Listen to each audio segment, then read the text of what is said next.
Hi, good afternoon to all of you. So exactly 2 o'clock. Let us start once again. Clear. So before we start our topic, that is unification of Germany, there are few questions that has been asked by all of you. So let us discuss those questions first of all, and then we can proceed. Clear. Clear. Sir, please write keywords in capital letters. Nimai. Fine, thank you. You could have let me know earlier also.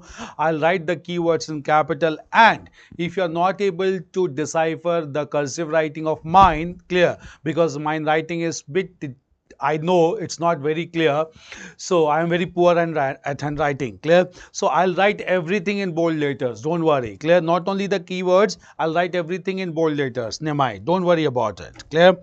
Now, second question is, Sir, Rome controlled by France even after Vienna Conference? Clear. Sir, Rome controlled by France even after Vienna Conference takes place, please. So Ashish. Clear. See, again, I'll let you know. Clear. Very important thing to be understood is that when Napoleon became emperor, clear, in 1802, when he was trying to solve problems, clear, at this time only, Napoleon realized the necessity of legitimizing his position. So in order to legitimize his position, Napoleon signed an agreement with Pope at Rome. Pope means the highest spiritual authority at Rome. So Napoleon concluded a treaty with Pope at Rome. This treaty is known as Concordat. Clear? I'll write in capital also. This treaty is known as Concordat in 1802. Clear?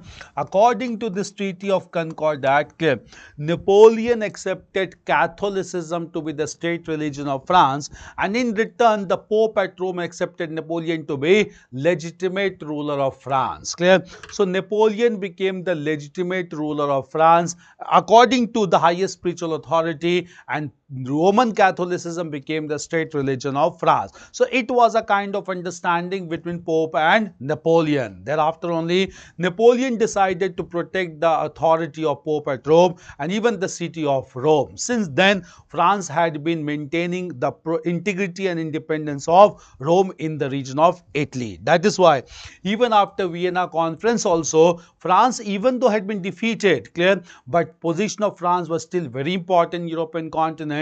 And thereafter we had discussed that France began to play a kind of balancing agent, clear, and that is why France maintained its control even over the city of Rome as well, clear. So even after Vienna Conference, France was allowed to maintain control over Rome, because obviously they never wanted to play with the sentiments of Pope, and Pope and Napoleon had already concluded Concordat in 1802.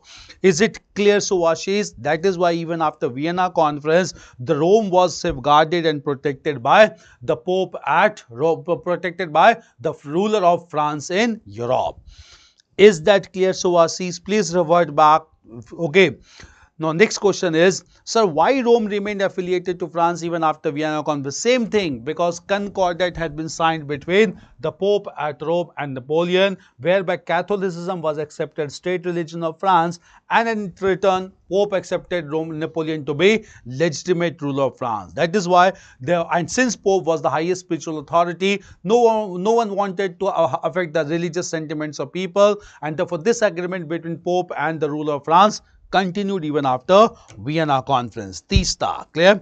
Is it fine? Next is, sir, please slow down the speed of talking. Okay, fine. I'll be speaking bit slower. Don't worry about it. Clear? I'll do that. Don't worry. I hope you are able to write everything. You are able to take the dictation. You are able to synchronize with the speed. If not, just let me know. Is it fine? Coming to the next question, there are a series of questions, clear? And these are questions from Anand, clear? Dear sir, very minor doubts. Okay, fine, clear? Number one, after going which level nationalism differs from patriotism, and how chauvinism conveys an extreme or negative tone, and how chauvinism gets different from fascism or Nazism. Okay, many terms asked in this question, clear? So first of all, let us take these terms, clear? The first which is after going which level of nationalism. So first term that has been used by Anand is the term known as nationalism. Then he uses the word patriotism. Okay, fine. patriotism, then uses the word chauvinism.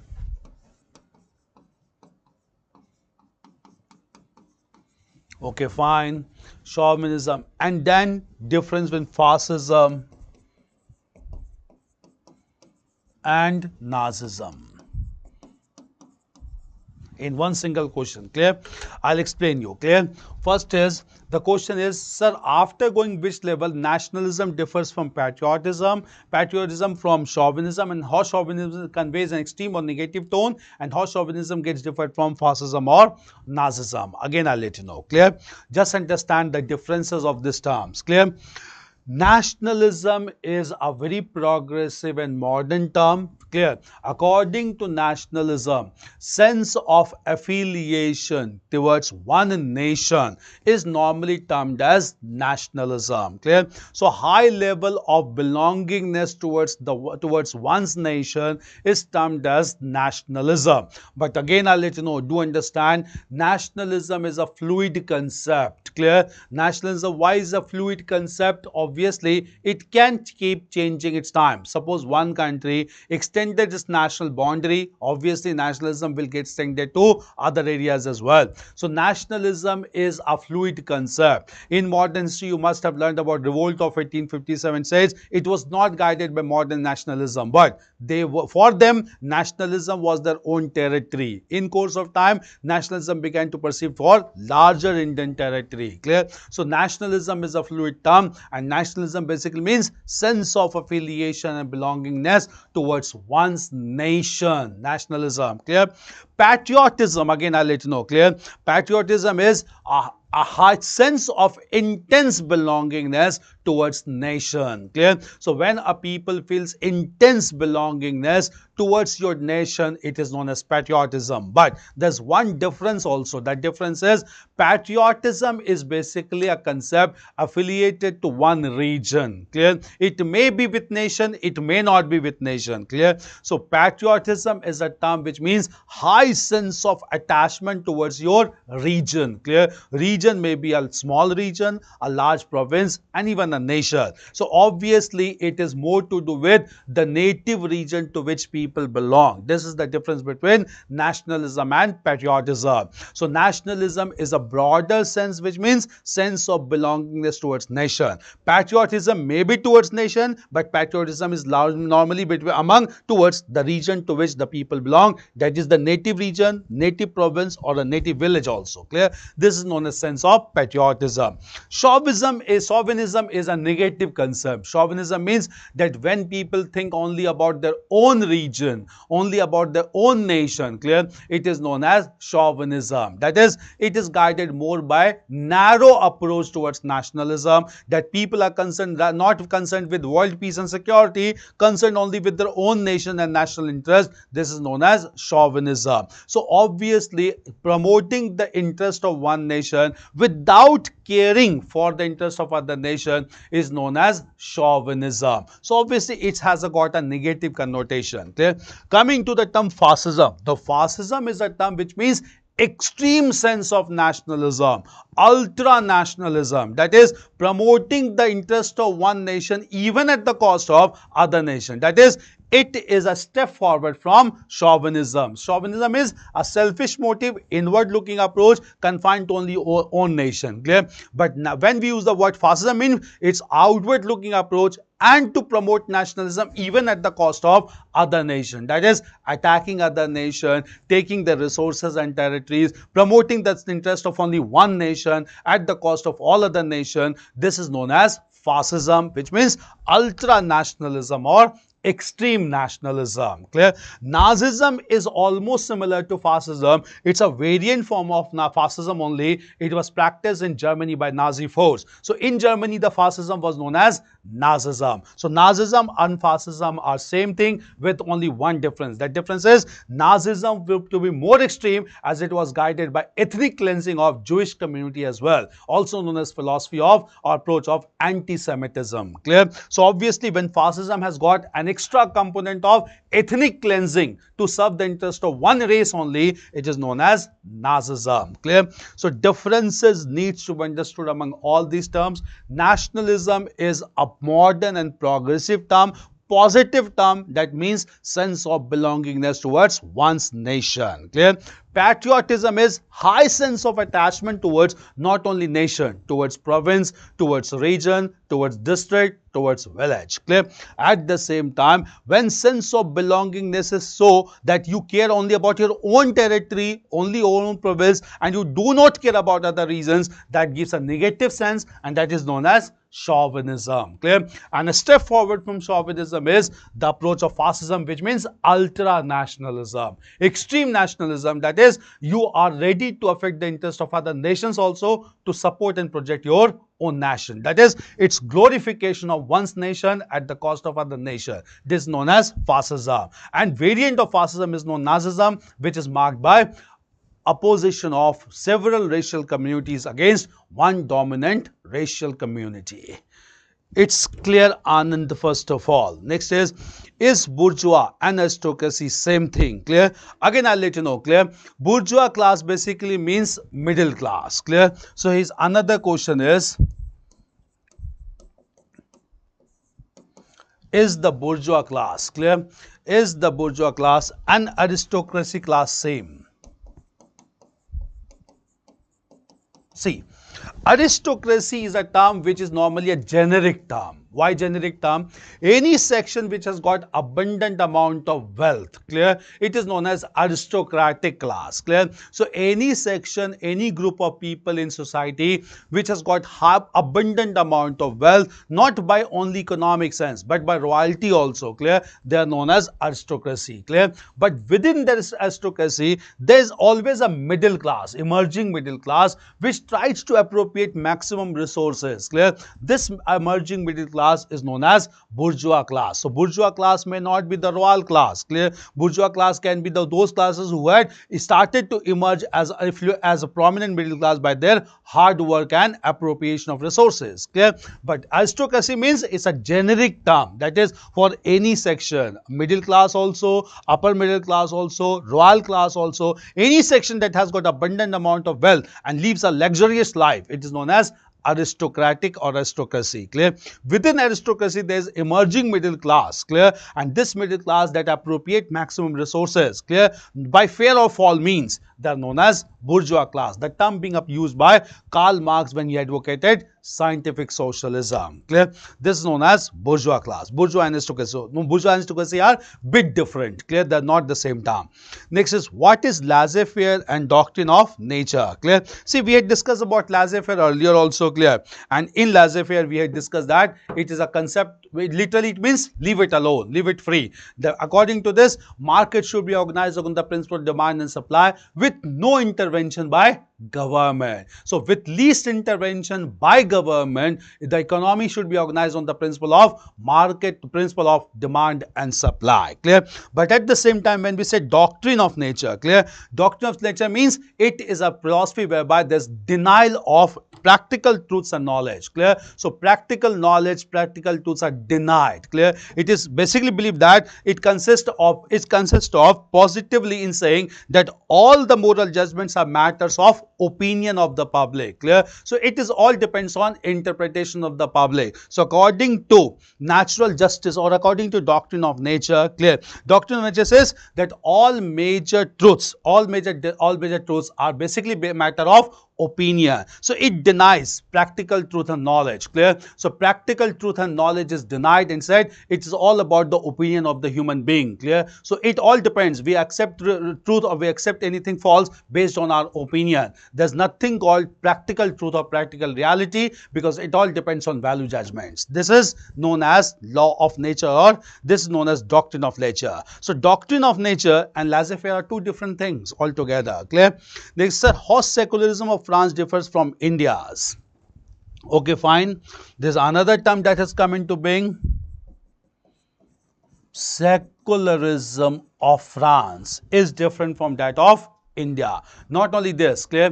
India's concept of being secular is different from all the countries of the world, clear? In fact, India is only among the few countries that follows positive definition of secularism, whereby according to India, clear, in case of any intra-religious or inter-religious dispute, state can intervene. Clear? Because state is allowed to intervene into intra-religious or inter-religious dispute like the triple talaq issue. But in all the countries including France, there is a concept of difference between religion and politics. Clear? So state will not intervene into any religious dispute, whether it is intra-religious or inter-religious. So all religious disputes in other countries including France has to be resolved by religious experts without intervention by the state. But in contrast to this, in India, secular means state will not have its own religion, but in case of any religious dispute, state can intervene. This is a difference in secular approach of India and secularism followed in other parts. Clear? Sir, apart from kith and kin of king and those having the ownership of huge guaranteed lands, who all were under the nobility. Nobility included basically all the members of nobility classes and all those having large number of agricultural lands. Clear? So all these sections were included under nobility. So nobility included kith and king of king obviously, and at the same time all those intermediaries who control large parts of agricultural land. Clear? All of them were included under nobility class. Clear? So nobility included these sections only, not more than this. Clear? Because majority of this nobility class comprised of feudal lords and the royal people. It's clear, Anand? All the questions are clear, Anand? All the questions clear? Okay, sir, why papal states were separately under the Austrian princes? Clear? Because obviously they were smaller states, they were given to Austrian princes just to learn about administration before becoming ruler. So it was given for experimental purposes. So smaller states in the central part of Italy was given to princes of Habsburg family as basically experimental ground to learn about that sense of administration and then to look after larger administration course of time. That is why these were given to Austrian princes. Princess means doesn't mean female. Princess means basically the royal male members of the family. Clear? Good afternoon. Sir, why Rome was under French control? We had discussed Rome was under French control because of Concordat, which was signed between Pope and Napoleon, whereby Napoleon accepted Roman Catholicism to be state religion and Pope accepted Napoleon to be legitimate ruler of France. All the questions are clear.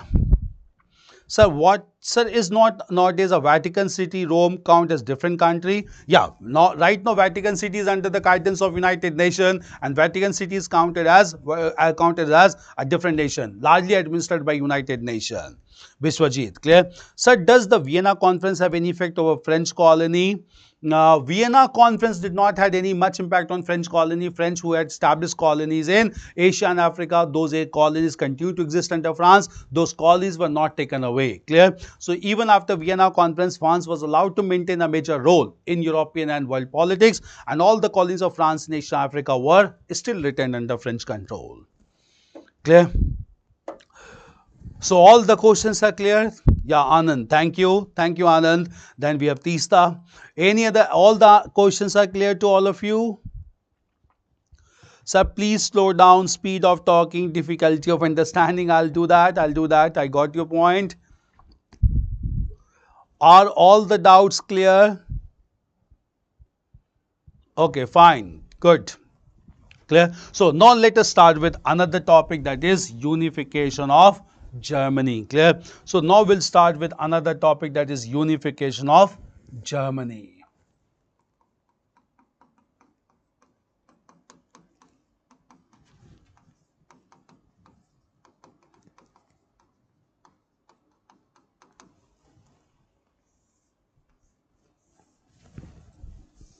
Unification of Germany. Clear? So we completed with unification of Italy. Now we have to discuss about unification of Germany. Just understand. Clear? See, again, Germany was also a divided entity till the end of 18th century under Austrian control. Germany was divided into more than 300 smaller states, and as we had discussed that for the first time, sense of unification and nationalism in Germany was aroused by Napoleon Bonaparte, who eliminated the local barriers of separatism and converted Germany into 39 larger states known as the Confederation of Rhine, in which the largest state was Prussia. So incidentally, Napoleon sowed the seeds of nationalism among the people of Germany. However, the aroused nationalism in Germany was thwarted in the Vienna Conference of 1815, whereby Austria again re-established control over Germany. And we had discussed that in Germany, a German parliament was established at Frankfurt with representatives of all the 39 states. But this German parliament could be summoned and presided only by Austrian monarch. That indicated complete control of Austria. But sense of nationalism once aroused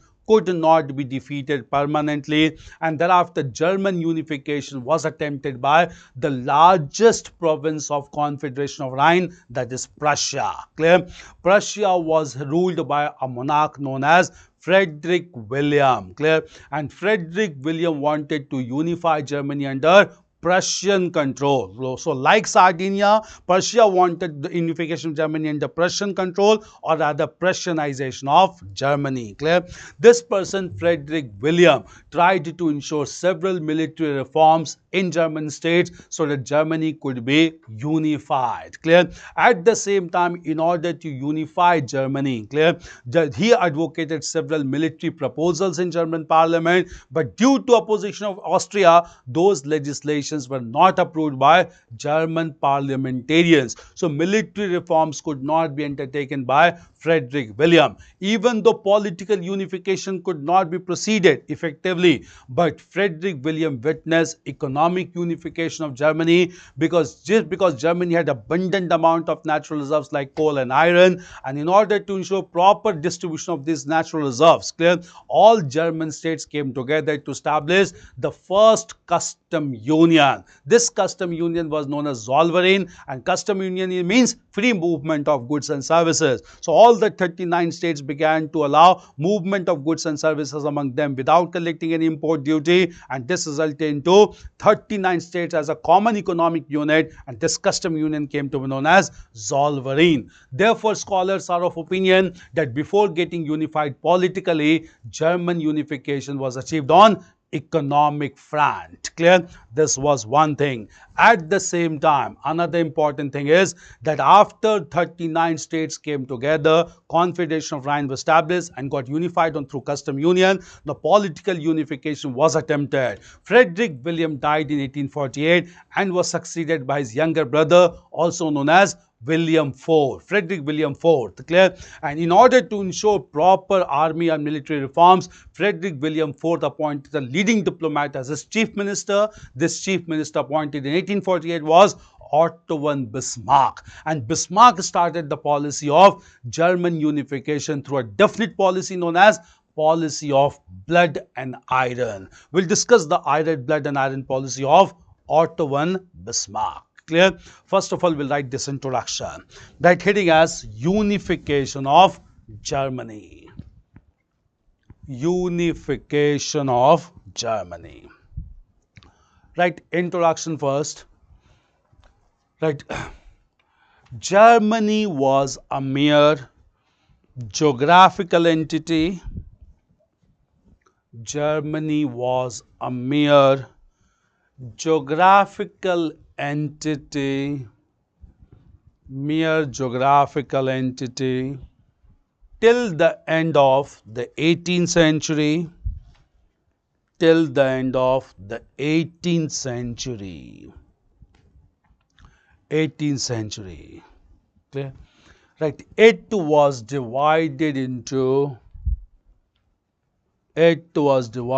more than 300 smaller states. It was divided into more than 300 smaller states under Austrian control. Under Austrian control. Under Austrian control. Austrian control.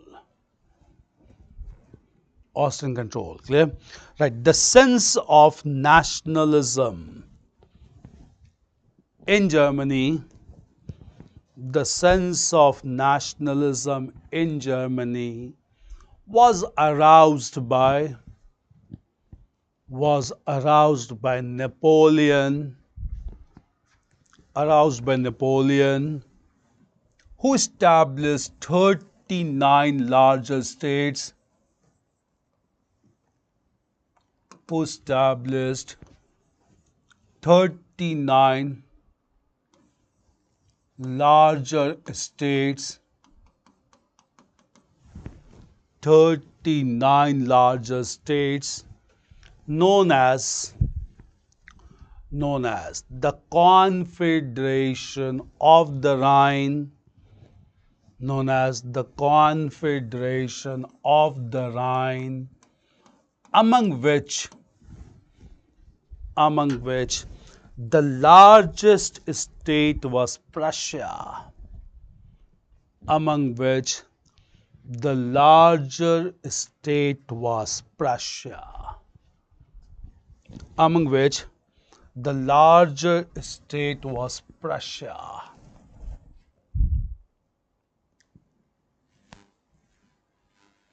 Larger state was Prussia.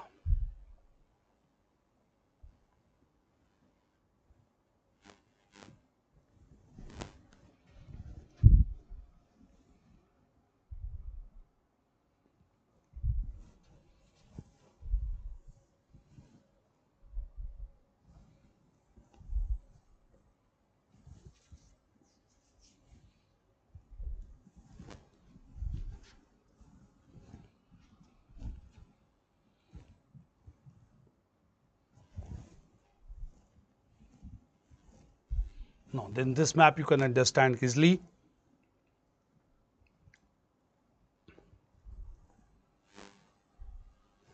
See, largest state is Prussia. Clear?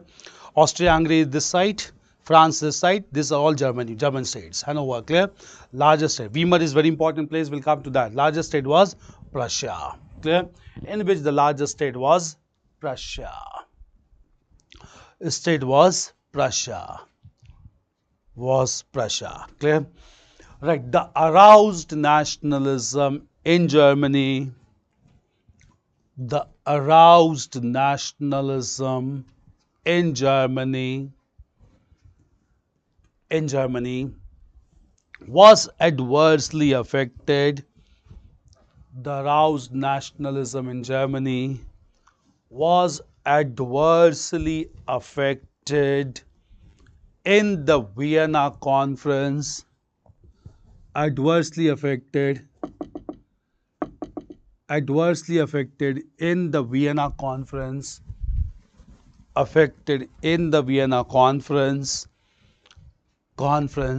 When Austria reestablished its control,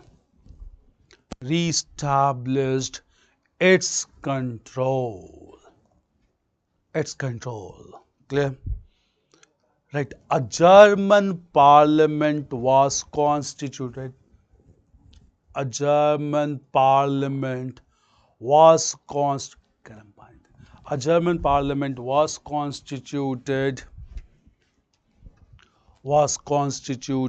at Frankfurt. Frankfurt. A German parliament was constituted at Frankfurt. A German parliament was constituted at Frankfurt. Under Austrian monarch.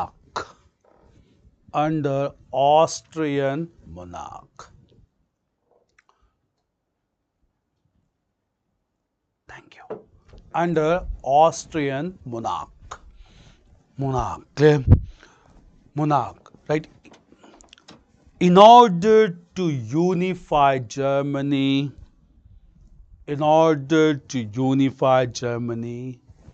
Prussia began to take necessary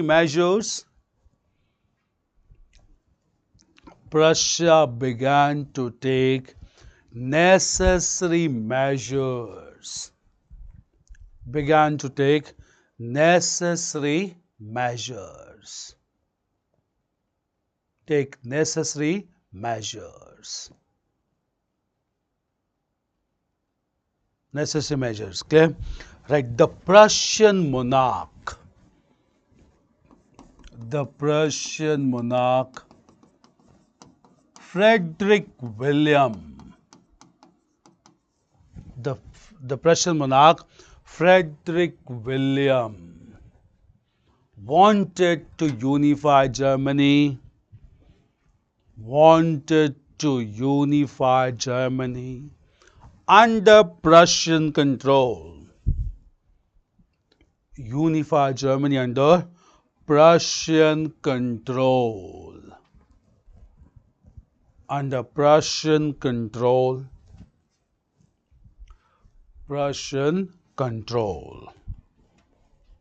Unify Germany under Prussian control and wanted to promote military reforms. Wanted to promote military reforms. Okay? Right. However, the German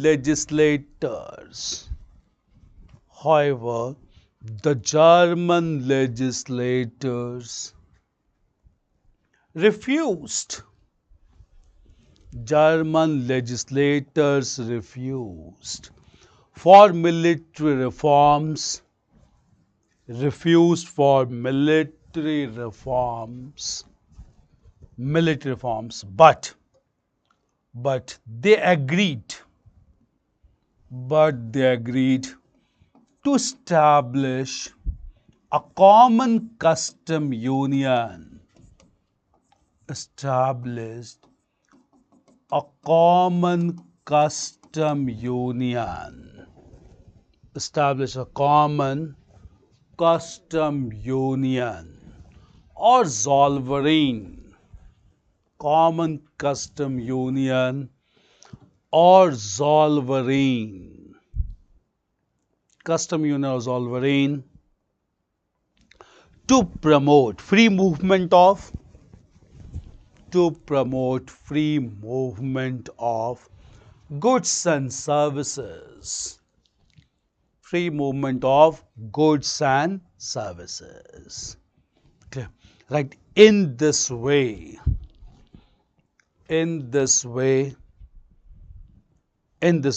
Germany got unified economically.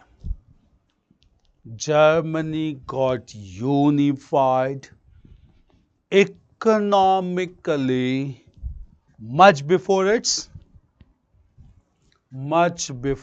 its political unification. Much before its political unification.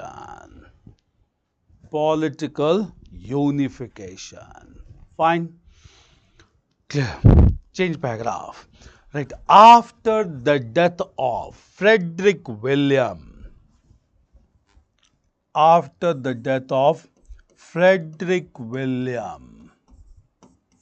his younger brother William IV, his younger brother William IV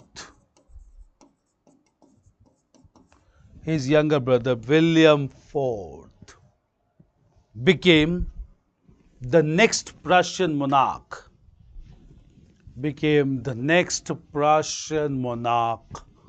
In 1848. Next Prussian monarch in 1848. Clear? Right. He appointed a leading diplomat.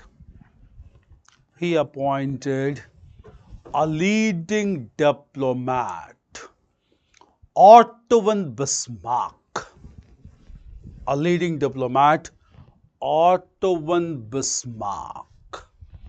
As his chief minister.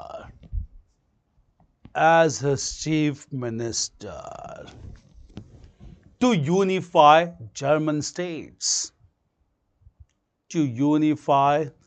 German states. Clear? Change paragraph. Right. Bismarck. Bismarck addressed ADDRESSED. Bismarck addressed the German legislators. Addressed the German legislators and advocated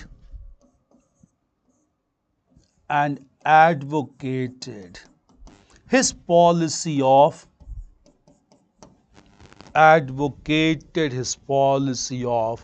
blood and iron.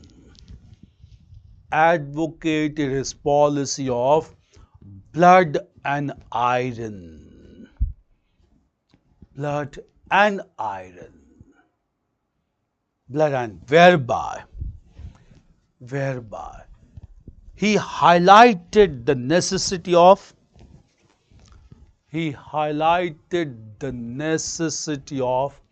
large military force,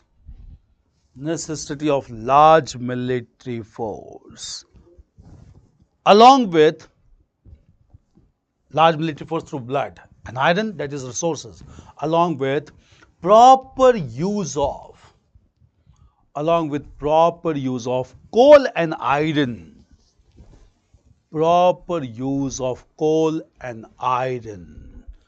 To develop Germany at a rapid pace.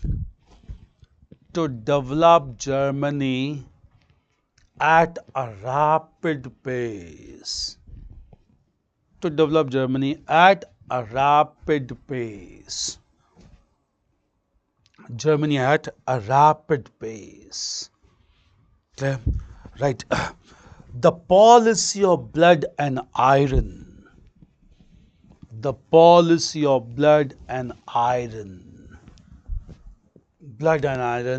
Convinced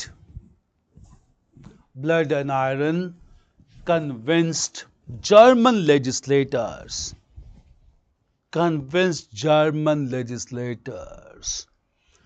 And Bismarck started to recruit large military force.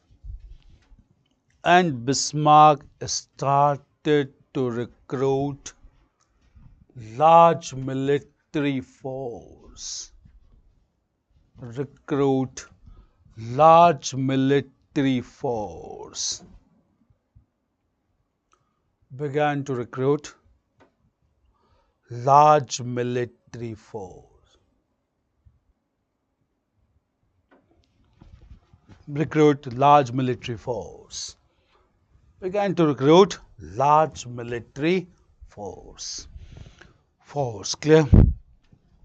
Large military force. Change paragraph. Right. Since Austria was the major hurdle,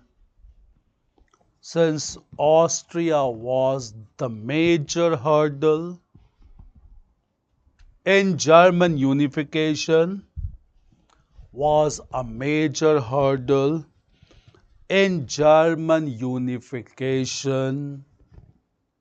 Bismarck decided to defeat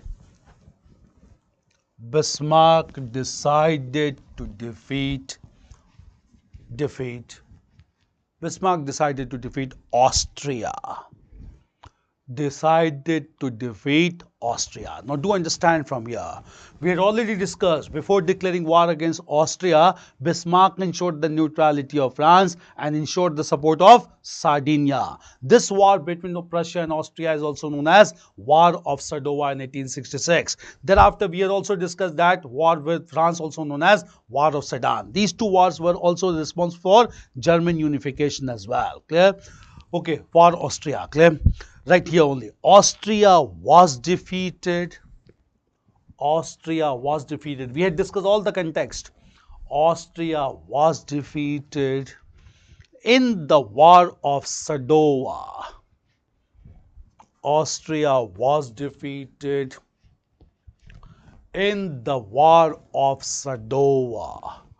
In 1866.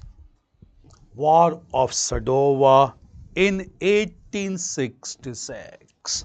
We had discussed the neutrality of France, and from here, French became highly jealous of Prussia, and that resulted into another war with France, War of Sedan, just because of falsified telegram dispatched by Bismarck, War of Sadowa. Clear? Right. Next paragraph. From here, jealousy started. From here, jealousy started. From here, jealousy started between Prussia and France. Jealousy started between Prussia and France. Started between Prussia and France. Prussia is here, Germany is here, and France is here. Clear? Started in Prussia and France, leading to the War of Sedan. Leading to the War of Sedan. SEDAN, War of Sedan in 1870. War of Sedan in 1870. Clear? Right. Bismarck defeated France. Bismarck defeated France. And Bismarck defeated France.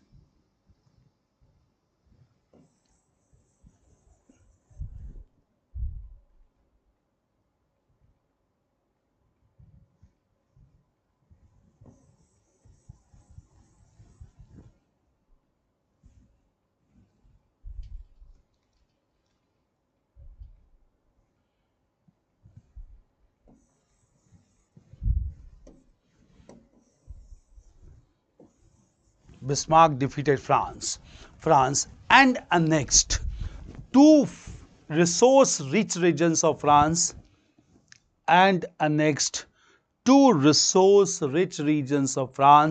Alsace and Lorraine. Very important, on borders of France and Germany. Resource regions of France, Alsace and Lorraine. Clear? Right here. Clear? Two resource-rich regions of France, Alsace and Lorraine. Alsace and Lorraine. ALSACE LORRAINE. Two resource regions of Alsace and Lorraine. So he had been offending France from the beginning. Alsace and Lorraine. Right. In this way, Germany emerged to be.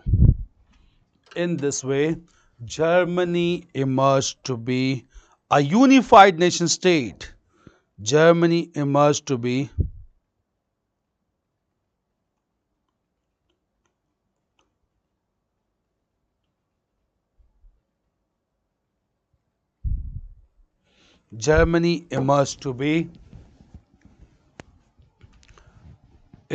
unified nation state in 1871. Unified nation state in 1871. So unification of Italy and Germany.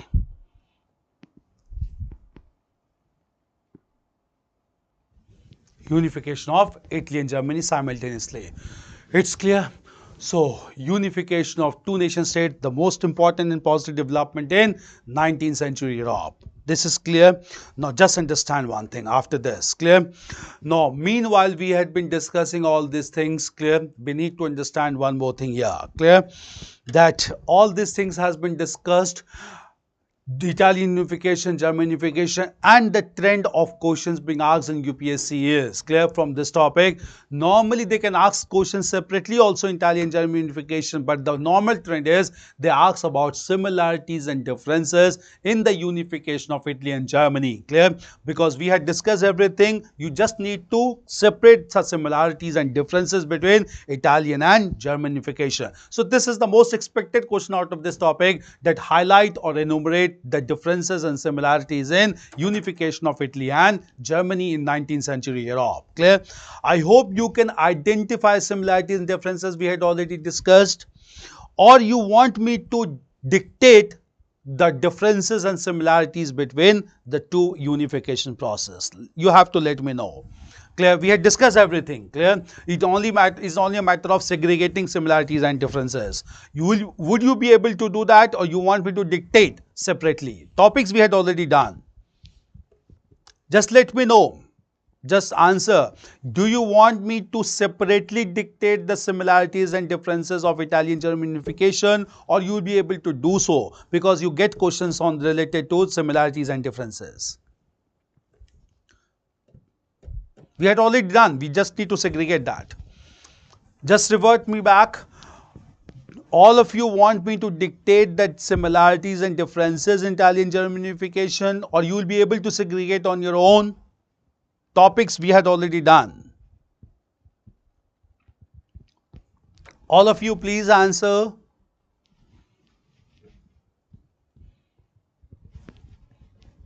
No response coming.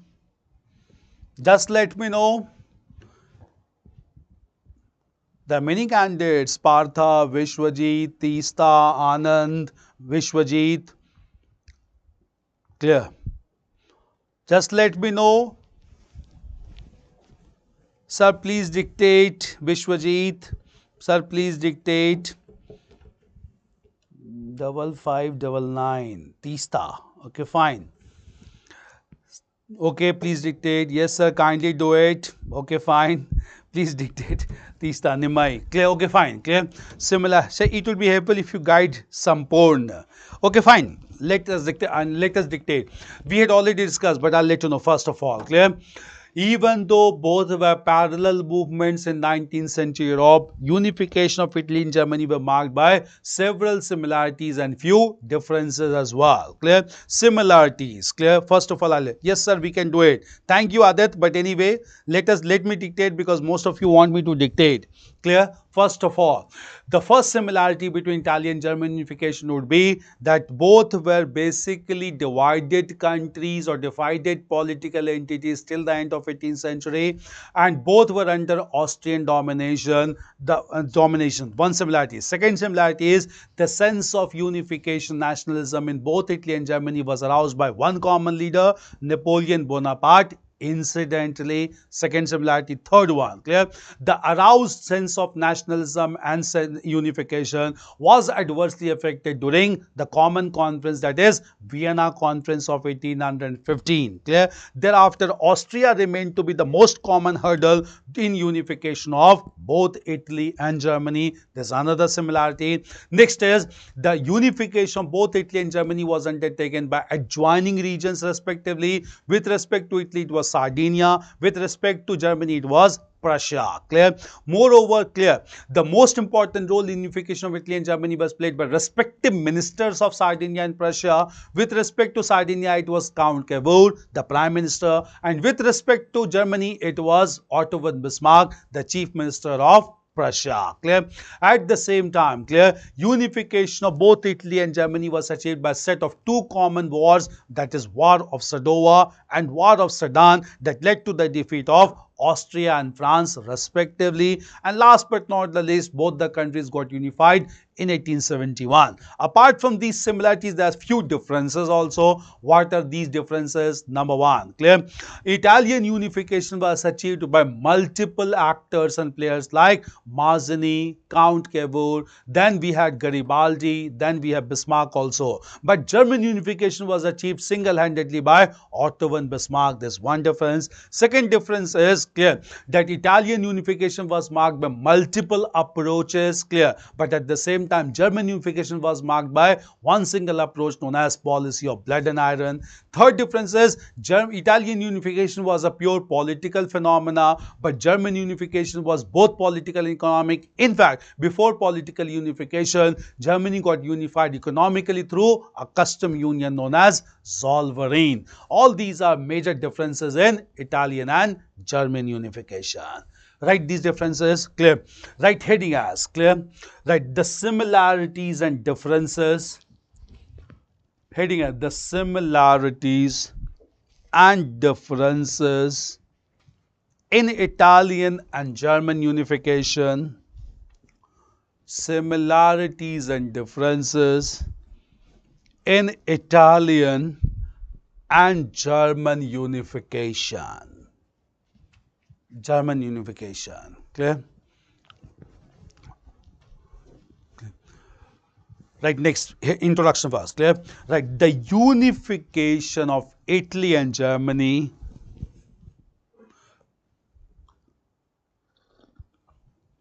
The unification of Italy and Germany were parallel developments of the 19th century Europe, parallel developments of the 19th century Europe, 19th century Europe marked by several similarities and some differences. Marked by several similarities and some differences. Several similarities and some differences. And some differences. Some differences. Clear? Differences. Differences. Change paragraph. Clear? Right.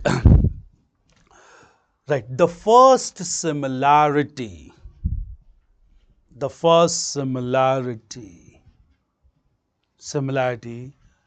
is that sense of political unification and nationalism, sense of political unification and nationalism was aroused in Italy and Germany,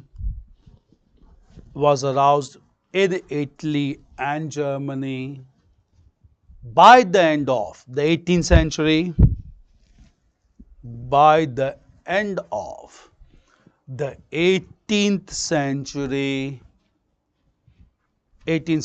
by Napoleon Bonaparte. By Napoleon Bonaparte. By Napoleon Bonaparte. Clear? Napoleon Bonaparte. Clear? Right. Next, right. The second major similarity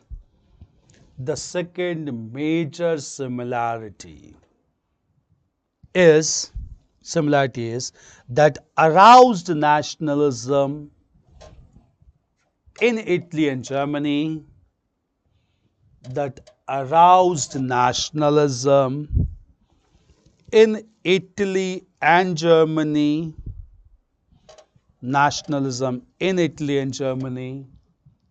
was adversely affected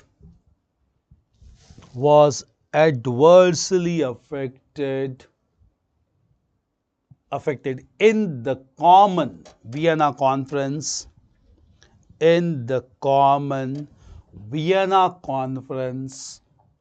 of 1815, Vienna Conference of 1815. Clear? Right, next, third. Right, the third major similarity was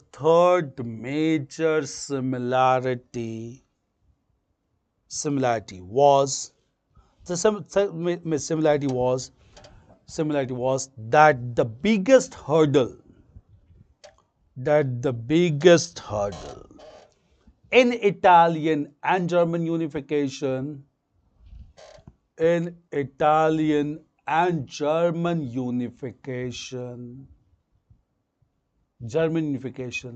was Austria. Common enemy was Austria. Clear? Right, next. The fourth major similarity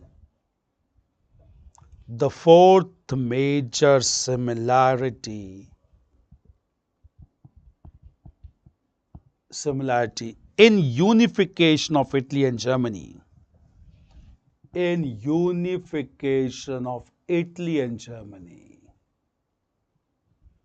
Germany.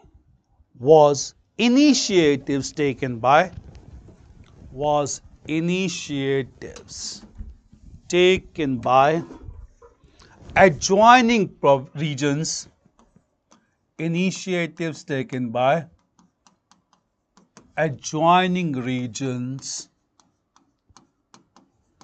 of Sardinia, adjoining regions of Sardinia and Prussia, respectively. Sardinia and Prussia, respectively. Prussia, respectively. Respectively. Clear? Right. The fifth major similarity is that the most important role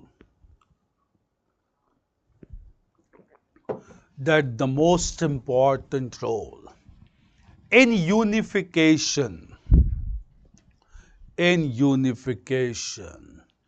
of Italy and Germany was played by the respective ministers played by the respective ministers of Sardinia and Prussia, respective ministers of Sardinia and Prussia, Sardinia and Prussia, Sardinia and Prussia. Clear? Right. The sixth major similarity, Sardinia and Prussia. Right here on one sentence here, same point. Clear? Right. With respect to Sardinia,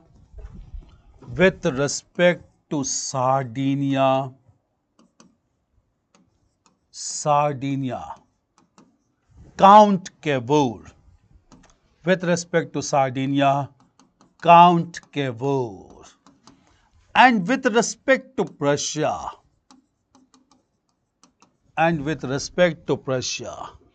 Otto von Bismarck. With support of Prussia, Otto von Bismarck played the most important role,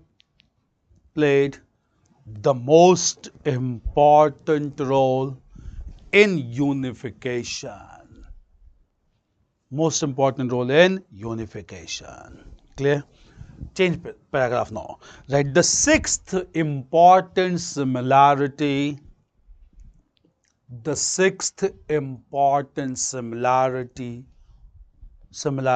is that both Italy and Germany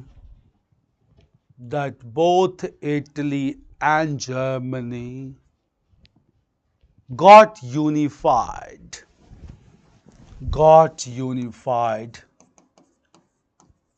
as a result of a common set of conflict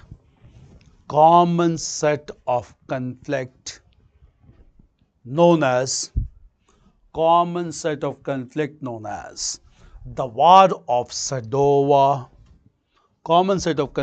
as the War of Sadova, and the War of Sedan. And the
Clear. You have written till War of Sadowa and Sedan? Clear. Right. Last but not the least, both Italy and Germany,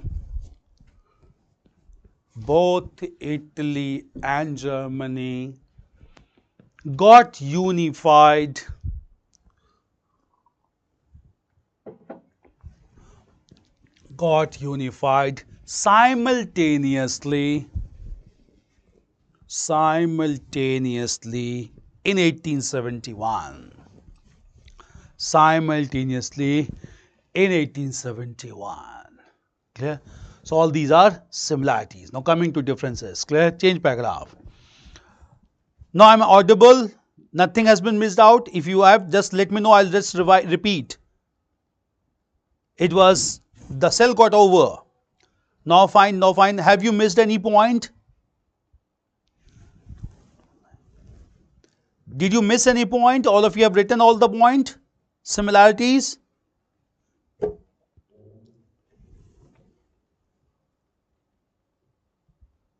Tista, have you written all the point?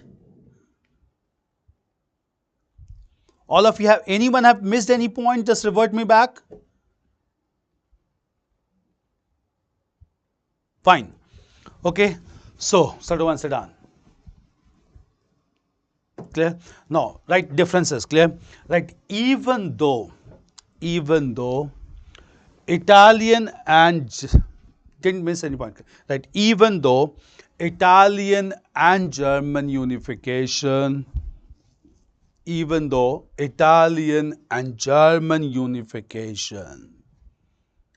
German unification had several similarities, Fine, Tista, Nimai, thank you. Clear? Had several similarities. There were some points of divergences. There were some points of divergences. We'll write divergences. See, there's last point, repeat please. Clear? I'll repeat. Clear? Last but not the least. Clear? Both Italy and Germany got unified simultaneously in 1871. This was the last point. Clear? Clear? So, last point was that both Italy and Germany got unified simultaneously in 1871. It's fine, Tista. No, there's another question, sir. Why do we use the term war instead of battle in European conflicts? There's a difference. Clear? Normally in European history and in world history, we normally use the term war. Clear? Because it was always a war. It always went for a longer period of time. So obviously known as war. Clear? Battle is something which is fought in a single day normally. Clear? That is shorter version of war. Clear? So one war can have many battles also. Clear? So normally in European and world history, we use the term war. We very sparingly use the term battle. In Indian context, we use the term battle. Clear? Why? Because these were basically short-term conflicts that ended in fact within few hours also. Clear? That is why we use the term battles in Indian context. In European world history, we use the term war. It went on for longer period of time. Is it clear, Ravang? Fine, clear. No, differences, clear. Right, the first major difference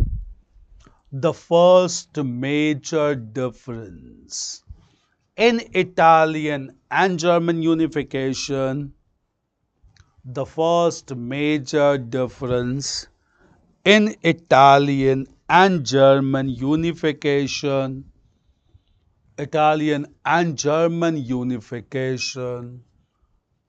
unification was related to contributors.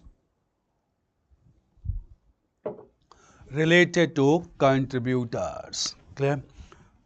Right, Italian unification was achieved.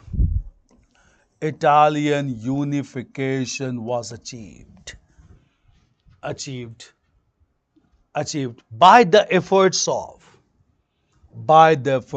Mazzini,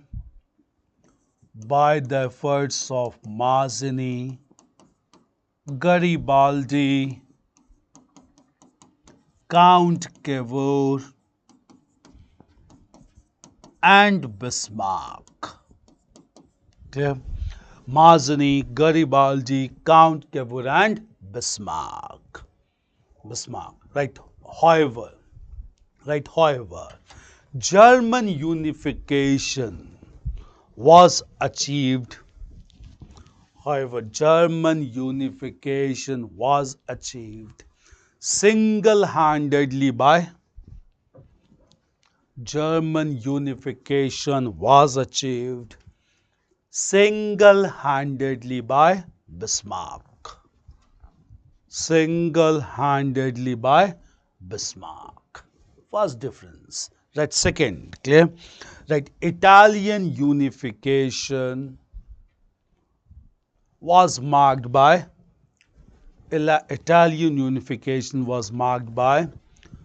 divergent approach and strategy. Divergent approach and strategy. Divergent approach and strategy due to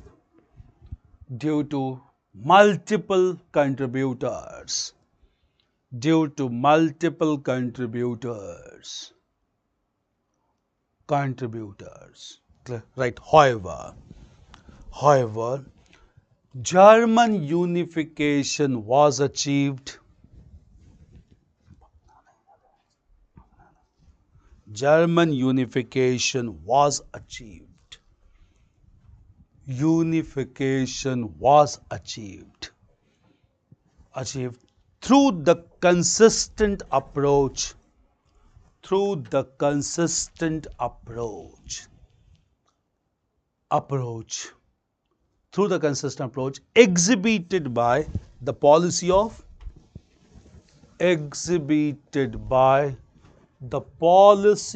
blood and iron. Exhibited by the policy of blood and iron. Clear? Second, right? Third one, clear? Right? Italian unification was a pure. Italian unification was a pure political process. Was a pure political process. Clear? But German unification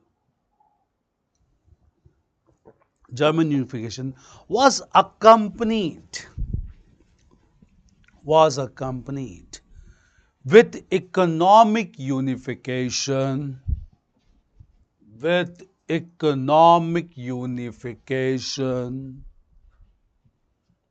through a custom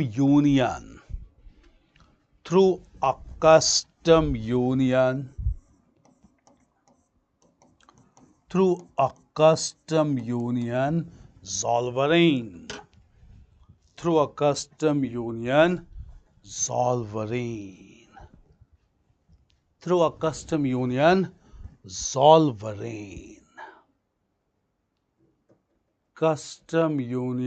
Zollverein. Custom Union Zollverein. Change paragraph. Right. Last but not the least. Germany emerged to be a powerful nation.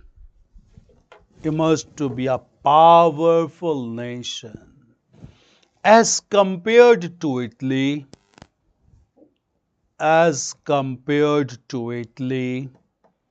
after unification.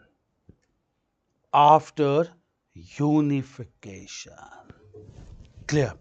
So 150 to 200 words should always be there with you to write anytime. Anytime it can be asked, highlight or enumerate the similarities and differences in Italian and German unification. Is it fine? Clear? Now after this, clear, just understand.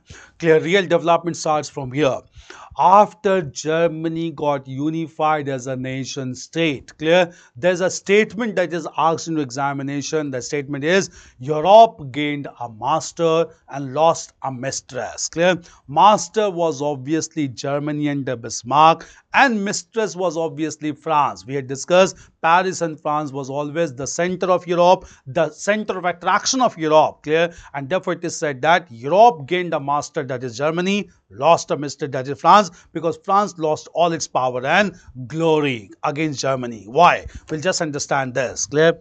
As soon as German unification was achieved in 1871, Bismarck adopted a very strong and powerful foreign policy. Why? Clear?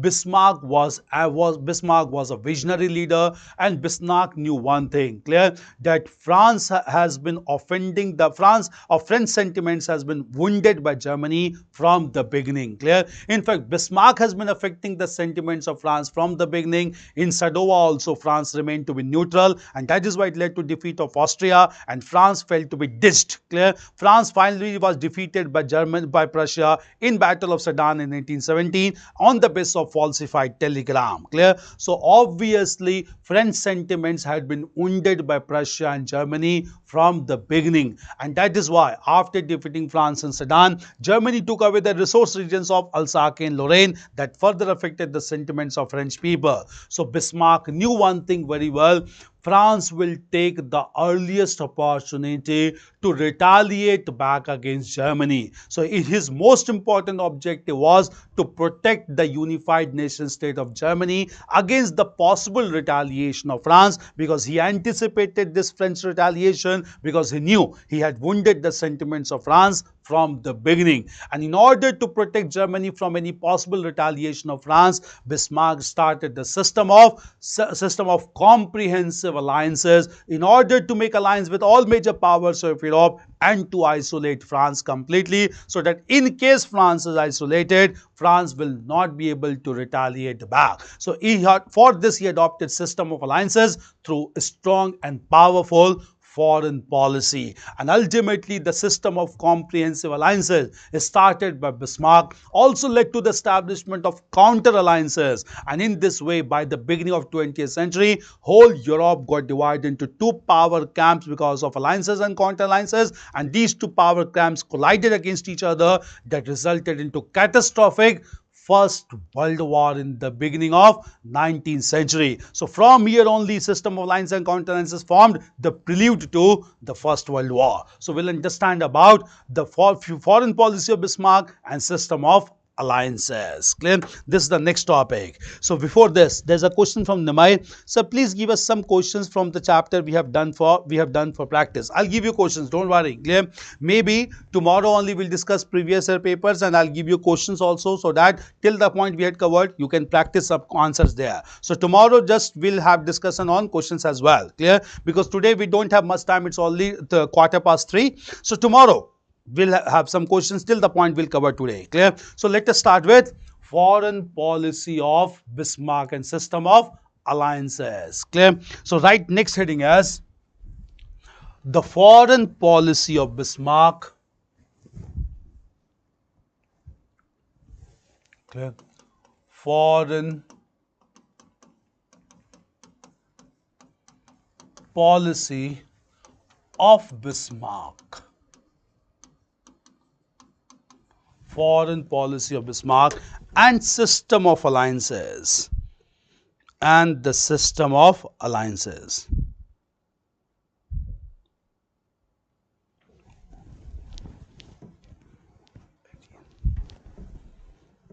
Foreign policy of Bismarck and the system of alliances. System of alliances. Write the logic fast. Clear? Right. After unification of Germany,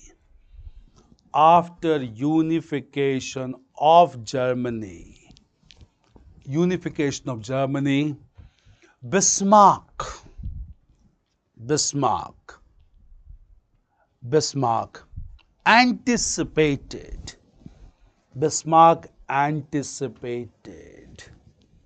anticipated that France may retaliate France may retaliate against Germany.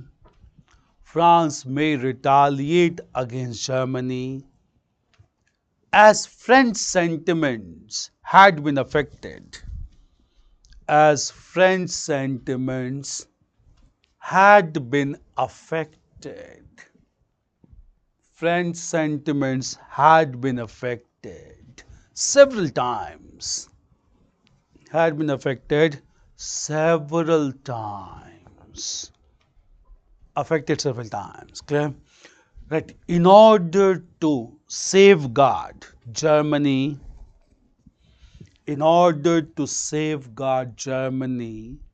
Bismarck decided to isolate France. Bismarck decided to isolate France. In European politics, Bismarck decided to isolate France. In European politics, France in European politics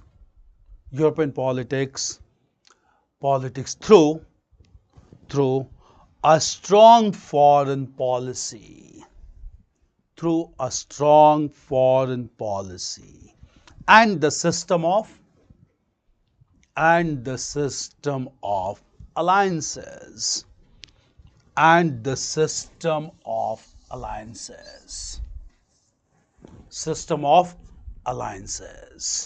Clear. So this was the logic of starting system of alliances by Bismarck. Very important, known for the system of alliances. Now just understand, clear? First of all, clear?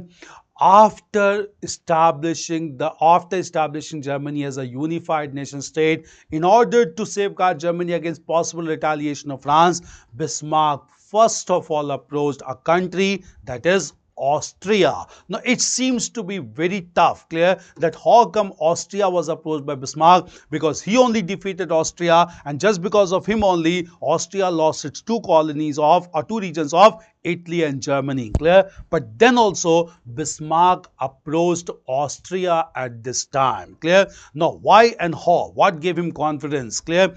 Was when Bismarck approached Austria by this time, even though had lost Italy and Germany, Austria was more focused on expansion towards Balkan region, clear? Austria wanted to have control over the Balkan region, major Balkan regions. In fact, by this time, Austria had already established control over one Balkan region known as Austria-Hungary, clear? So Hungary was a part of Austria, and therefore formally it was known as Austria-Hungary. Austria was not satisfied only with Hungary. Austria wanted further expansion in Balkan region. But as we had discussed sometimes back in Crimean War, that one country had larger stakes in Balkan region, and that country was Russia, because Russia wanted to protect the interest of several ethnic minorities in Balkan region, including the Slav people, clear? So obviously Russia never wanted any European power to expand towards Balkan region, and there was conflict between Austria on the one hand and Russia on the other hand, clear? Bismarck approached Austria and gave assurance that Germany will provide all support to Austria to expand towards Balkan region. By this time, Germany was a very powerful country. Germany had started rapid industrialization, we had discussed, and Germany had huge reserves of coal and iron, clear? So Germany gave assurance to Austria that Germany will support Austria to expand in the Balkan region. This assurance given by Bismarck allowed or enabled Austria to forget the scars of Sadowa, in which it was defeated, and Austria decided to join alliance with Germany, clear? So two countries came together, that is Germany and Austria-Hungary, clear? So Austria-Hungary came together at this time, clear? Thereafter Bismarck approached even Russia also, clear? Because he knew if Austria has come towards Germany, Russia may slip towards France, clear? And Bismarck, when he approached Russia, Bismarck said there's no major conflict of interest between Germany and Russia. Russia should join the alliance along with Austria-Hungary, and he will try to reconcile the interest of Austria on the one hand, Russia on the other hand in the Balkan region.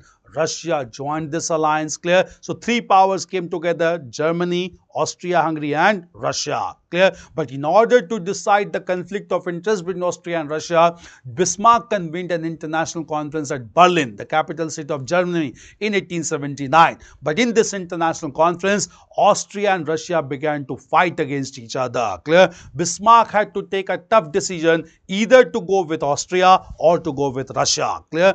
Bismarck finally decided to support Austria. Clear? Since Bismarck decided to support Austria, Russia walked away from this alliance. Even though Russia walked away, Germany and Austria-Hungary together formed a formal military alliance known as Dual Alliance, whereby it was made clear if these two countries are attacked by any third country, the two countries will cooperate with each other. So a military alliance known as Dual Alliance was established between Germany, Austria-Hungary in 1879. Thereafter, Bismarck opposed another European power, and that European power was Italy. Clear? And this was not a tough task because Bismarck contributed significantly towards Italian unification, and more so because Italy by this time wanted to expand towards African continent. Bismarck gave assurance that it will support Italy towards African expansion, and therefore Italy joined this alliance. Clear? And therefore three powers came together in 1882, and three powers together came to be known as Triple Alliance. Clear? So finally in 1882, Triple Alliance was established, and in this Triple Alliance the first country was Germany, second country was Austria-Hungary, and third country was Italy. This was known as Triple Alliance that was established in 1882. However, one thing must be noted: when Italy joined this alliance, Italy made it clear it must be seen as a defensive military alliance. Clear? Defensive military alliance means in case any of these countries are attacked by another country, Italy will join this group. But in case any of these countries prove to be aggressor, Italy will not be a party to Triple Alliance. Do remember this point. That is why when First World War was started by Germany, Italy did not support Triple Alliance, and Italy largely remained to be a neutral country in the First World War because Italy demanded this to be projected as defensive military alliance. Clear? This was with Italy. After making this Triple Alliance in 1882, finally Bismarck again approached Russia. Clear? And he said that even though Russia cannot join alliance with Austria-Hungary, bilaterally Russia and Germany can come together, and therefore both Germany and Russia concluded Reassurance Treaty in 1887, whereby bilaterally Russia and Germany came together. In this way, France was completely isolated in European politics because all major powers came with Bismarck. And as we had discussed, Britain, even though being the most powerful country, Britain never meddled with European affairs or mainland politics of Europe because Britain was more concentrated towards colonies in Asia and Africa. So Britain did not meddle with the affairs at this time, and therefore France in the mainland Europe was isolated by Bismarck, who established Triple Alliance and even concluded bilateral treaty with Russia by 1887. By this time, Bismarck was at the height of his glory. Clear? Since Bismarck was at the height of its glory at this point of time, clear, Bismarck really became very powerful. But this popularity of Bismarck itself became counterproductive. The reason being, clear, why it became counterproductive? Because the ruler of Prussia at this time, or ruler of Germany, he became highly insecure because of huge popularity of Bismarck, and therefore Bismarck was deposed from all his responsibilities in 1892. After being deposed in 1892, Bismarck finally died in the year 1898. When Bismarck was deposed from his power, then France began to make counter alliances. Clear? So in order to deal with Triple Alliance, France began to make another alliance, and this alliance which was made by France, this alliance is known as Triple Entente. We'll come to Triple Entente as well. So Triple Entente was established to counter Triple Alliance. Clear? And Triple Entente comprised of, first of all, France. First country was France. Clear? France was followed by another country, that is Russia. Another country, that is Russia.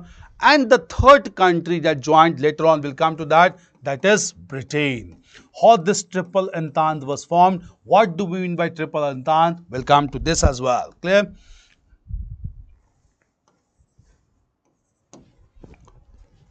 Triple Alliance versus Triple Entente. Clear? So first of all, we'll talk about Triple Alliance. Now before this, clear? Sir, please give us some question. We have discussed that. We'll be doing that tomorrow. France credit Persia, but after few years, Persia affected France. France credit Persia, but after few years, Persia affected France. Prussia, you mean to say Prussia, Vishwajit, clear? So France credit Prussia, but after few years, Prussia affected France. I could not get your question, Vishwajit. Just let me know. Just frame the question once again.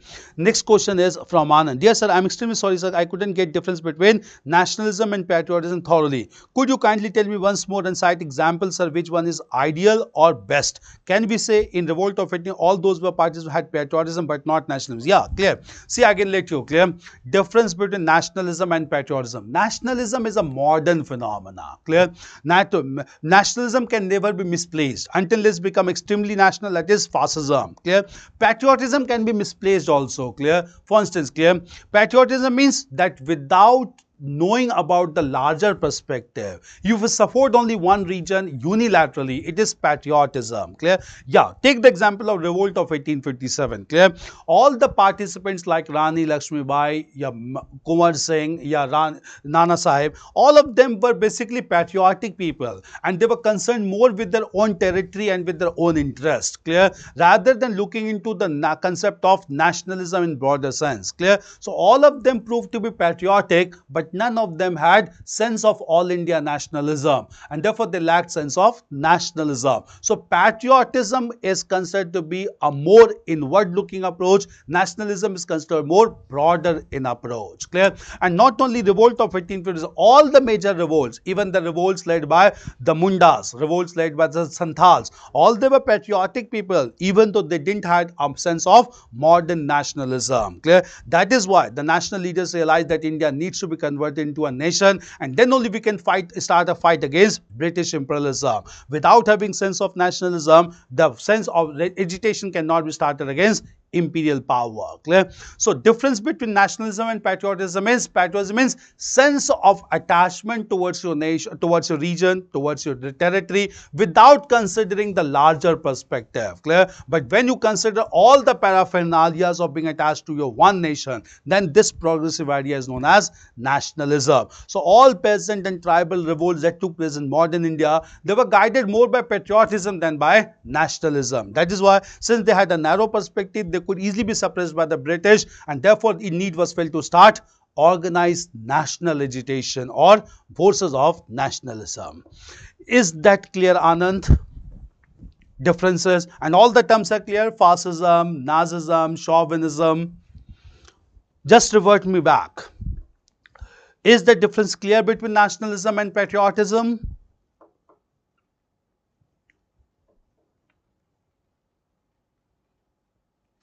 Vishwajit, just frame your question once again. I could not get your question.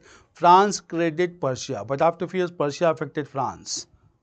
You need to just reformulate, restructure the question. Fine, clear? So, Triple Alliance. Right, foreign policy, right, introduction first, clear? Right, next paragraph, under foreign policy of Bismarck. Right, Bismarck first approached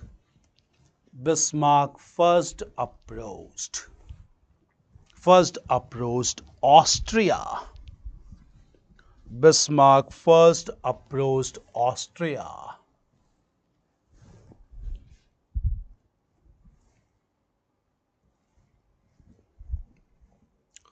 Bismarck first approached Austria.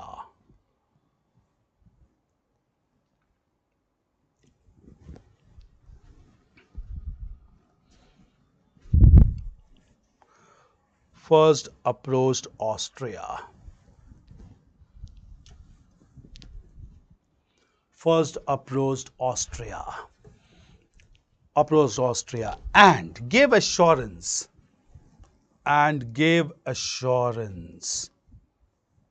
First approached Austria and gave assurance.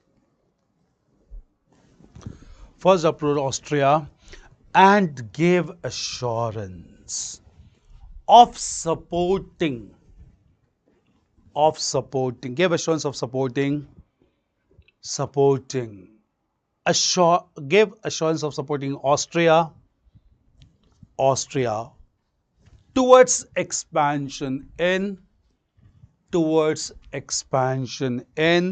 Balkan region, towards expansion in the Balkan region, expansion in the Balkan region. Clear? Right. Austria had already established control. Austria, thanks Anand, take care. Clear? Austria already established control. Austria had already established control. Look into the map. Austria had already established control over Hungary, just adjoining region to Austria. Austria had already established control over Hungary, and it was known as Austria-Hungary, right? Austria-Hungary. It was known as Austria-Hungary. Clear? Right. Moreover, Austria wanted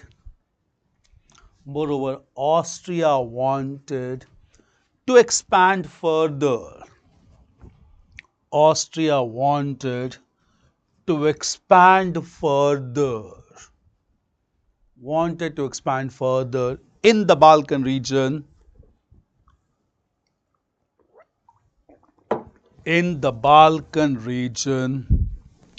which was not acceptable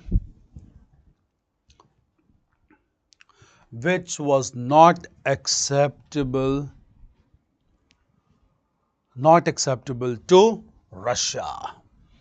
Beyond Ukraine, we have Russian Federation. Clear? Not acceptable to Russia. Clear? Russia. Right. Clear? The assurance of Germany.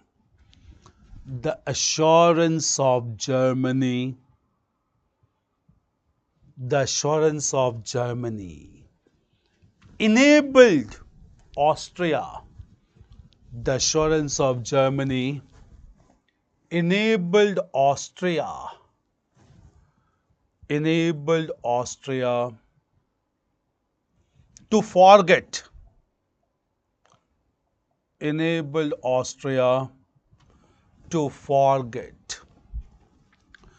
enabled Austria to forget the scars of Sadova.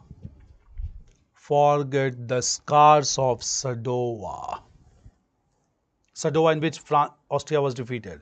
Enabled Austria to forget the scars of Sadova.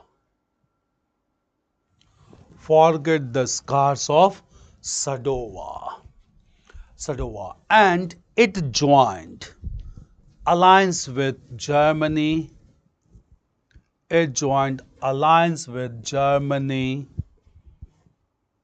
Austria is here, Germany is here. And Hungary is here. Joined alliance with Germany. Right. It was a great diplomatic victory.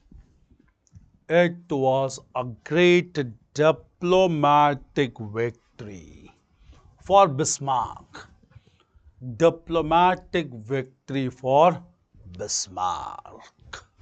Clear? Change paragraph. Right. Bismarck approached even Russia.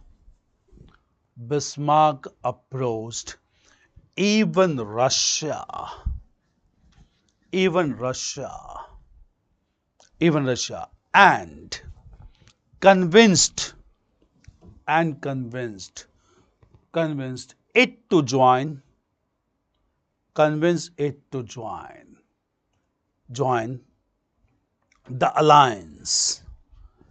to join the alliance.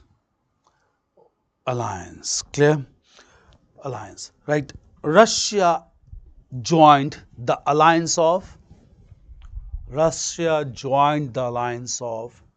Germany and Austria-Hungary. Russia joined the alliance of Germany and Austria-Hungary. Russia joined the alliance of Germany and Austria-Hungary. Hungary, clear? Right, next sentence. In order to reconcile, reconcile the conflict of interest, in order to reconcile the conflict of interest, reconcile the conflict of interest between Russia and Austria-Hungary, between Russia and Austria-Hungary,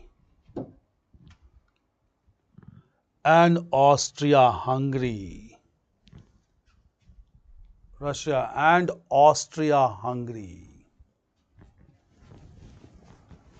Austria-Hungary.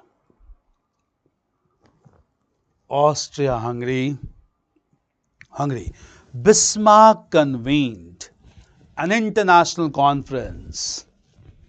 Bismarck convened an international conference at Berlin. International conference at Berlin in 1879. At Berlin in 1879. Berlin in 1879. 1879, clear? Right. However, Russia and Austria-Hungary were not ready to negotiate. However, Russia and Austria-Hungary were not ready to negotiate, and Bismarck decided to support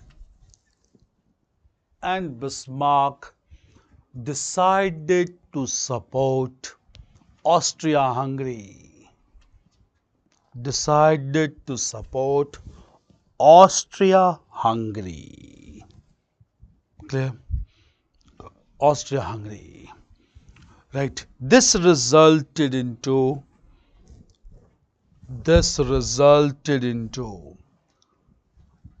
a formal military alliance. This resulted into a formal military alliance known as the Dual Alliance, DUAL. Initially, there were only two parties. Formal military alliance known as the Dual Alliance.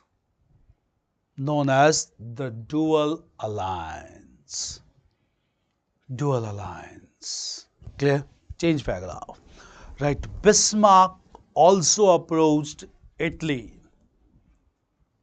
Bismarck also approached Italy.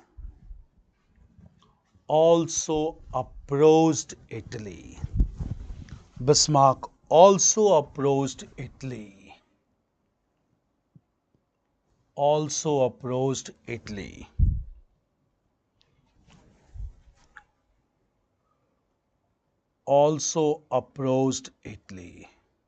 approached Italy.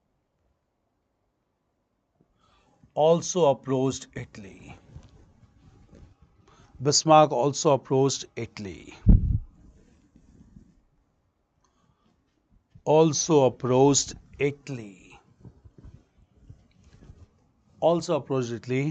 That wanted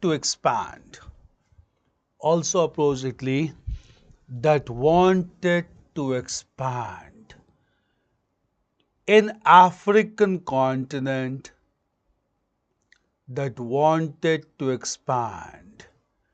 in African continent, wanted to expand in African African continent. Now, why Italy wanted to expand the African continent? Look into the location of Italy. Here is Italy, here's Sardinia, and there's just close to Italy we have African continent, Tunisia, then we have Algeria, and then we have Morocco. Then Morocco is connected with Spain, then we have Libya. So Italy wanted to expand towards African continent, located in close proximity, and Bismarck gave assurance of supporting Italy towards expansion in Africa. Clear? Right, Bismarck gave assurance. Bismarck gave assurance of military support to Italy. Bismarck gave assurance of military support to Italy. Gave assurance of military support to Italy. Military support to Italy. Italy for expansion in African continent. For expansion in African continent. African continent. Okay? Right. Italy joined the dual alliance. Italy joined the dual alliance that came to be known as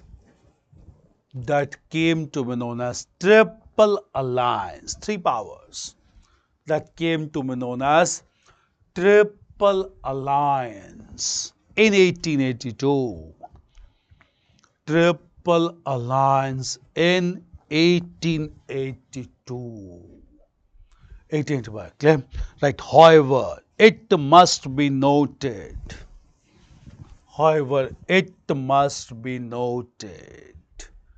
That Italy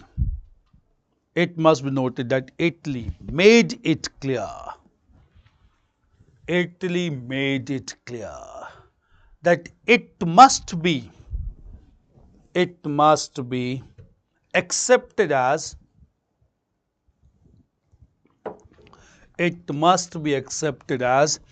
defensive military alliance. It must be accepted as defensive military alliance. Accepted as defensive military alliance. Not aggressive military alliance, defensive military alliance. Clear? So triple alliance. Change paragraph. Right. Finally, Bismarck again approached.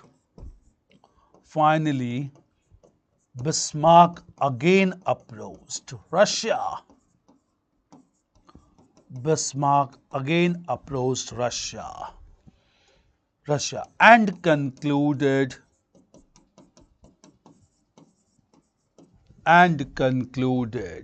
the reassurance treaty.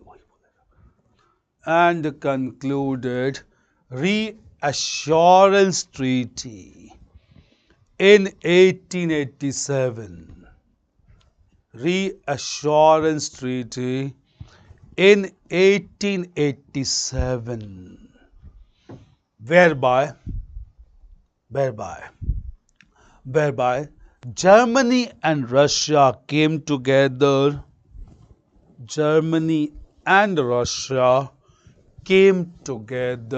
On bilateral front.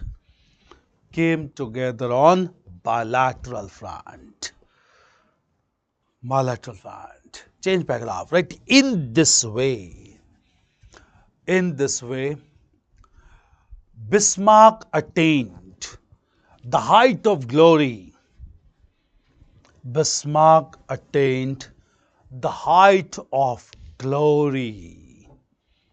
And France was isolated.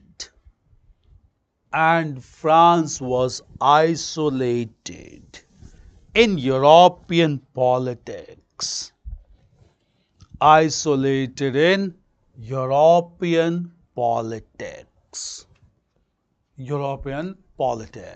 Clear?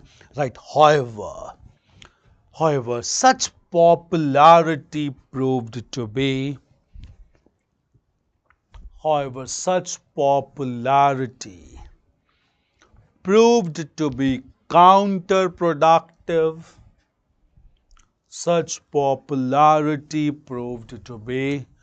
counterproductive. proved to be counterproductive, and Bismarck was deposed, DEPOSED, relieved from all power, and Bismarck was deposed from all authority. Bismarck was deposed from his post. Bismarck was deposed from his post. Deposed from his post in 1892. Deposed from his post in 1892. From his post in 1892.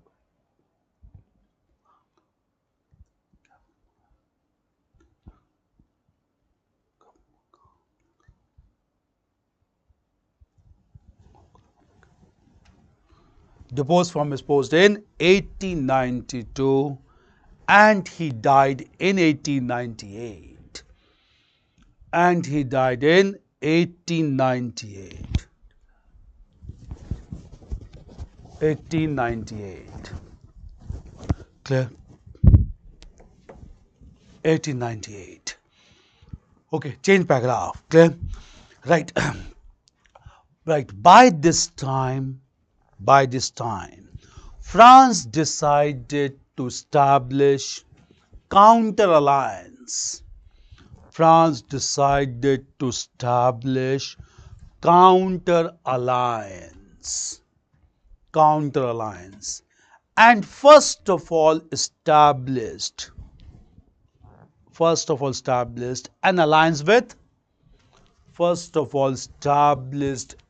alliance with Russia. It was only bilateral treaty, not a part of the Triple Alliance. Established alliance with Russia. Established alliance with Russia. Alliance with Russia. Russia easily shifted its loyalty because Russia and Austria-Hungary were totally opposed to each other. Clear? Russia. Change paragraph. Clear? Right. By the end of the 19th century, Germany had started to acquire colonies.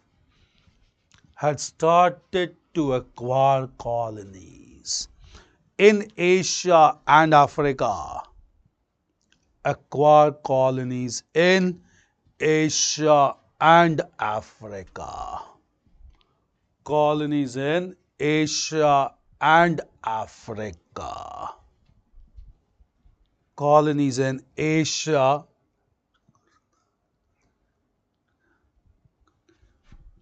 Colonies in Asia and Africa. Colonies in Asia and Africa. Clear?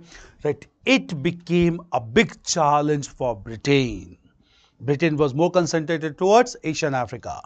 It became a big challenge for Britain. And in order to counter German expansion,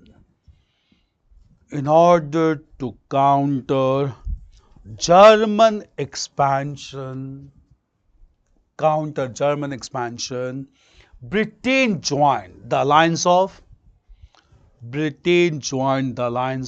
France and Russia just to oppose Germany. Britain joined the alliance of France and Russia. Britain joined the alliance of France and Russia.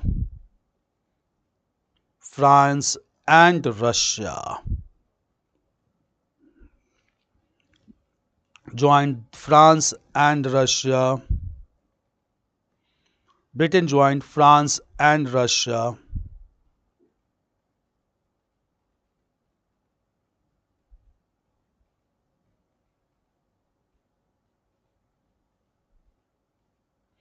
Joined France and Russia.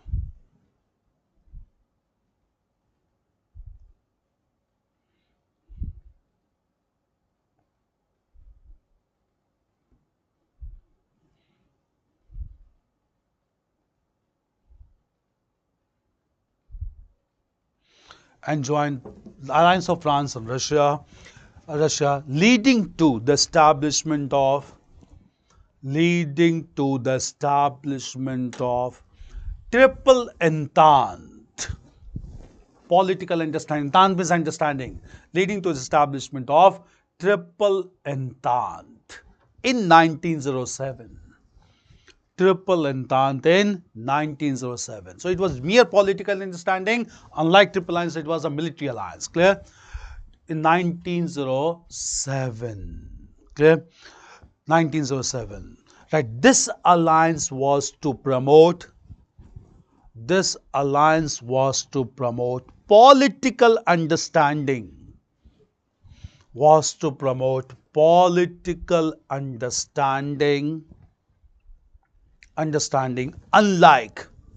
Unlike the Triple Alliance, which was military in nature. Unlike Triple Alliance, which was military in nature.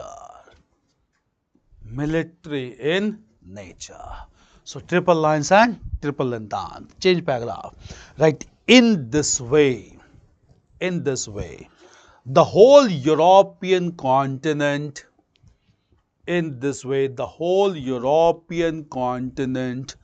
got divided into two groups.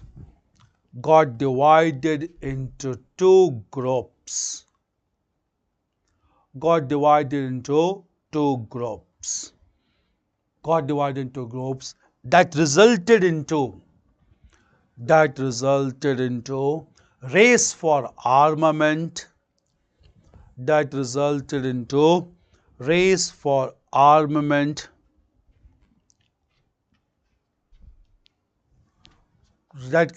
to race for armament and a situation of war.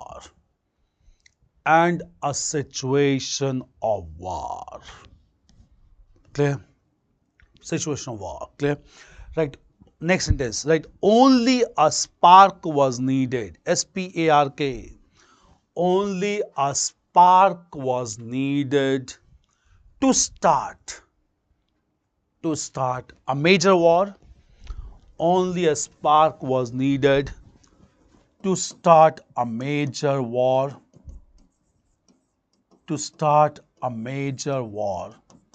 And it was provided by two regional crises.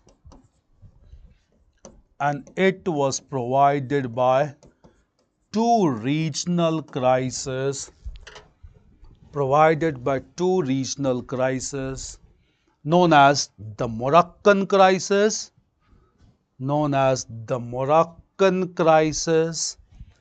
and the Balkan crisis.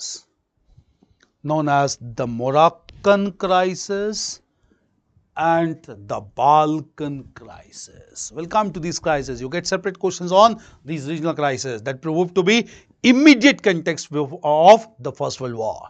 So Moroccan crisis and the Balkan crisis. So this was about alliances and counter-alliances, Triple Alliance and Triple Entente. Clear? Then the Moroccan crisis and the Balkan crisis. We'll come to that. Clear? So these all happened to be prelude to the First World War that began in 1914. We'll come to this beginning of First World War due to these two regional crises, and therefore at the same time division of Europe into Triple Alliance and Triple Entente. It's clear till this point? Clear. There are some questions. Clear. Next is nationalism and patriotism. Fine. Second is Vishwajit. France created Prussia. It's not Persia, it's Prussia. Clear. France create Persia. But after a few years, Persia affected France. I mean Napoleon Bonaparte create the nation Prussia. But Ottoman Bismarck affected France.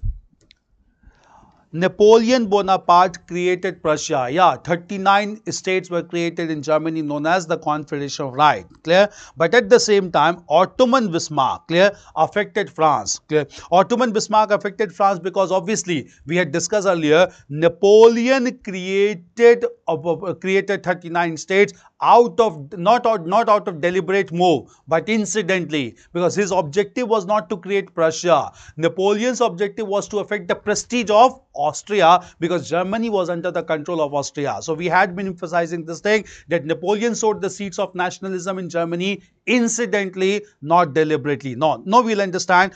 France or Ottoman Bismarck, rather Napoleon Bonaparte created Prussia as one of the largest states within Confederation of Rhine. But at the same time, Bismarck affected France. Why? Because Bismarck wanted to unify Germany. Clear? Bismarck wanted to unify Germany. France never wanted unification of Germany. Napoleon sowed the seeds of nationalism in Germany incidentally, not deliberately. So France never wanted unification of Germany. Rather, Austria, he supported Austria to maintain control. Clear? Later on, Bismarck unified Germany against France, because obviously France was against unification of Germany. Napoleon sowed the seeds of unification of Germany incidentally, not deliberately. I hope this is clear, Vishwajit, now. Clear? So France created Prussia, no doubt. Clear? Napoleon created Prussia, but after a few years, Prussia affected France. Yeah, obviously, because Prussia began to unify Germany against France. Because France created Prussia not to promote nationalism. Incidentally, it happened that nationalism began to be promoted in Prussia. Not the questions clear, Vishwajit? Please revert back. Clear? Next is, so what is the difference between fascism and Nazism? Both are extremely formed. See, again, we had discussed the difference. Clear? Fascism is the ideology of extreme nationalism, and fascism and Nazism are same thing. In fact, Nazism is a variant of fascism. There's only one difference in Nazism. Clear? Nazism was followed in Germany under Adolf Hitler, and one major component of Nazism, apart from fascism, was that Nazism believed in ethnic cleansing. This because Hitler went for ethnic cleansing of Jewish community. It is known as anti-Semitism. Clear? That is why the German variant of fascism is known as Nazism, because it had one additional component, and that additional component was elimination of Jewish community or racial community. This is the difference between fascism and Nazism. Otherwise, both are same, and that means extreme nationalism. It's clear, Debidu. Clear? Next is, so what is political understanding Triple Entente? Just to discuss common issues in European affairs, that what basically is happening and how to diffuse the tension among major European powers. This is political understanding Triple Entente. Suvasis. Clear? Next is, sir, what did you say after European continent got divided into two groups that resulted into race for armament? Shubham. Clear? I said race for armament. Race for armament means acquisition of arms and weapons. So, race for armament. Clear? It's clear. Shubham. Vishwajit is clear. Napoleon created Prussia or Confederation of Rhine incidentally, not deliberately. Clear? And Germany got unified against France only. Clear? Because Germany wanted unification. France never wanted unification of Germany. Napoleon sowed the seeds of nationalism incidentally, because his sole objective was to affect the prestige of Austria. Now it's clear? So, race for armament. It's clear. So, all these topics to be covered, all the questions. Any other question that needs to be asked? Teesta, Anand, I got some of your names has come to my mind. Clear? So, Vishwajit, Teesta, Anand, Nimai, Suvashis, Vishwajit, or any other question that comes to mind. Even though we are virtually connected, but I feel connected with all of you because of the questions. The questions are basically the link between you and me. Clear? So, it's fine. I really appreciate these questions. Is it fine? So, now next we'll discuss about the two regional crises, that is the Moroccan crisis and the Balkan crisis, because these two ultimately became the immediate context before the occurrence of the Second World War, First World War. Sir, please explain the word entente. Clear? See, the word entente basically means political understanding. Clear? Political understanding means they have come together as a common understanding among themselves that they want peace and stability in Europe. Clear? So, entente means that they have come on a common understanding, on a common agenda, that they need to cooperate with each other. They need to discuss the affairs of Europe together, so that any major tension could be diffused and peace could be prevailed. Clear? So, the word entente basically means political understanding, a kind of understanding whereby all the three have come together on certain converging points. They have come on a common platform to discuss all the major issues and tensions of Europe, so that those tensions could be diffused and understanding could be further promoted. This is the meaning of the word entente. Is it clear, Namai? And Entente is totally different from Triple Alliance. Nimai, please let me know. No doubt, sir, the topic is crystal clear, sir. Tista. Thank you, Tista. Clear? Nimai, is the term Entente clear? Entente means understanding on certain common issues. So, all major countries coming together on a common ground, discussing the common issues so that the issues could be resolved peacefully and therefore they can further promote political cooperation. Is that clear, Nimai? The word Entente, we pronounce it as Entente. Okay, fine, clear. So, we had discussed this division. Now we'll move on to discuss about regional crisis, the Moroccan crisis, the Balkan crisis, and then we'll discuss how it led to the occurrence of a major war, which is termed in world history as the First World War. Nimai, yes, sir. Thank you. Clear? So we'll start with Moroccan crisis, then the Balkan crisis, and then the beginning of the First World War tomorrow. We'll continue from here tomorrow. Is it fine? Tomorrow I'll give you some questions also for practice. Clear? Thank you so much. All the best. Take care.